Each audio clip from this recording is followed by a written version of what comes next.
သူဇိုင်7ပါးကုသိုလ်တရားဆိုတာကဒီသူဇိုင်7ပါးကုသိုလ်တရားကိုတကယ်လက်တွေ့ကျင့်ကြံကြုတ်ကိုပေါင်းများအထောက်နေတဲ့ပုဂ္ဂိုလ်ကိုတပံပြန်ပြီးတော့စောင့်ရှောက်ပေးတယ်ဒါကသိအားရဖို့ကောင်းပါတယ်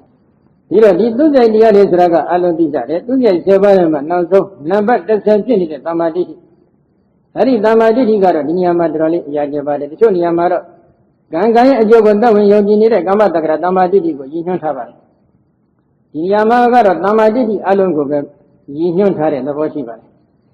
ဒီတော့ဒီသမာဓိကိုအခြေခံအပြင်အရှင်းရှင်းပြောမယ်ဆိုလို့ရှိရင်နံပါတ်1ကာမတက္ကရာသမာဓိကံရဲ့အကျိုးကိုသက်ဝင်ယုံကြည်နေတဲ့သမာဓိညာနံပါတ်2ကဇာနသမာဓိဇာနေကိုရရှိအောင်ကြိုးစားတယ်ဇန်သမာဓိရရှိအောင်ကြိုးစားတဲ့အခါမှာဇန်ရဲ့အာယုံကိုဟုတ်တိုင်းမှသာထွေးပေါက်သိနေတဲ့သမာဓိပဲနံပါတ်3ကတော့ဝိပဿနာသမာဓိဒီဝိပဿနာသမာဓိကကာမတက္ကရာသမာဓိအပေါ်မှာအခြေခံထားပါတယ်ဘာဖြစ်လို့လဲမန်းစာပြီးသိနေတဲ့ကာမတက္ကရာသမာဓိရှိသလိုတကယ်ကိုယ်တိုင်မျက်မှောက်ထွေးပေါက်သိနေတဲ့ကာမတက္ကရာသမာဓိဉာဏ်လည်းရှိပါတယ်ကိုယ်တိုင်မျက်မှောက်ထွေးပေါက်သိနေတဲ့ဒီသမာဓိဉာဏ်ကဘာလို့ဟာလဲလို့မေးရင်တော့ဒုက္ခသစ္စာအမြင်ရနေတဲ့ခန္ဓာ၅ပါးယုတ်တရားနံတရားတွေကိုရောက်အောင်ဆိုတာပုဂ္ဂိုလ်ကပထမသိအောင်ကြိုးစားရတယ်ဒုက္ခသစ္စာအမြင်ရနေတဲ့ဒီခန္ဓာ၅ပါးကိုဟိုတိုင်းမှာဆိုတာသိပြီးတဲ့အချိန်ခါမှာဒီခန္ဓာ၅ပါးယုတ်တရားနံတရားတွေဒီဘယ်လိုအကြောင်းတရားတွေကြောင့်သင်္ချာဖြစ်ပေါ်နေရပါသလဲဆိုပြီးအကြောင်းတရားတွေကိုသိသိပြီးတော့ရောက်အောင်ဆိုတာပုဂ္ဂိုလ်ကသိအောင်ကြိုးစားရတယ်အဲဒီအကြောင်းတရားတွေဒီသမုဒိယသစ္စာဖြစ်ပါတယ်အဲ့ဒီသမုဒိယသစ္စာကြောင့်ဒုက္ခသစ္စာဖြစ်ပုံကိုဟုတ်တိုင်းမှဆိုသမာဓိဉာဏ်ပညာဖြင့်သိပြီဆိုရင်ဒါကာမတက္ကရာသမာဓိဉာဏ်ပညာရရှိပြီလို့ပြောရတယ်။အဲ့ဒီလိုကာမတက္ကရာသမာဓိဉာဏ်မြင်နဲ့ရရှိနေတဲ့သူတော်ကောင်းတို့ကဒီဒုက္ခသစ္စာအမြင်ရနေတဲ့ယုတ်တရားနန္တရားသမုဒိယသစ္စာအမြင်ရနေတဲ့အကြောင်းတရားတွေကို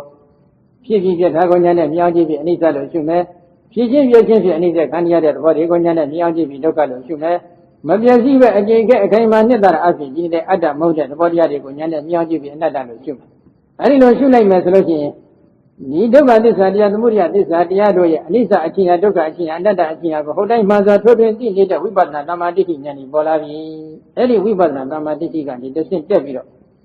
တို့ရောက်ရင်ပုဂ္ဂိုလ်ကဒီဝိပဿနာဉာဏ်ကိုရင့်ကျက်အောင်လက်တက်ခဲ့မယ်ဆိုလို့ရှိရင်ဝိပဿနာဉာဏ်တို့ရဲ့အဆုံးမှာမဲ့ညာပေါ်လာမယ်မက်ကသမာဓိလို့ခေါ်ပါတယ်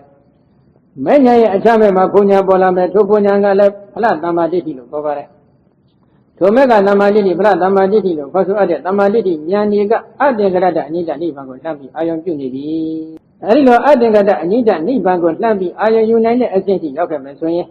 အကယ်၍ဒီအတ္တကရတအနိစ္စနိဗ္ဗာန်ကိုသောတာပတိမဲ့ညာဘုံညာဖြင့်တွင်ပေါက်သိခဲ့မယ်ဆိုရင်ဒီသောတာပတိမညာဘုံညာတွေက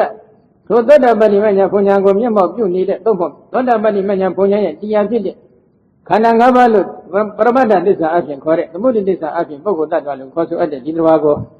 အပယ်လေးဘုံတို့မကြအောင်ထုတ်ဆောင်ကဲတင်ပေးပြီးစောင့်ရှောက်ပေးပြီးအကယ်၍များမဂ္ဂဒဂမိမညာဘုံညာရမယ်ဆိုရင်ကာမဘုံကိုတစ်ချိန်တော့ကြံလာခွင့်ရှိတယ်အနာဂမိမညာဘုံညာရမယ်ဆိုရင်ကာမဘုံမှာဝင်လို့ကျွတ်လွတ်မယ်အရဟတမဉ္ဇဉ်ဘုံဉာဏ်နဲ့ရှင်နေတဲ့သမာဓိဉာဏ်ရရှိခဲ့မယ်ဆိုလို့ရှိရင်တော့30ဘုံမှာဝင်လို့ကျွတ်လွတ်သွားပြီဒါကြောင့်တရားကိုတကယ်လက်တွေ့ကျင့်နေတဲ့သရောကောင်းကိုတရားကတဖန်ပြန်ပြီးတော့စောင့်ရှောက်တဲ့သဘောရှိတယ်လူကျင်စေဘကုသိုလ်တရားတွေကိုစံချိန်ပြီးတကယ်သာလက်တွေ့ကျင့်ပါ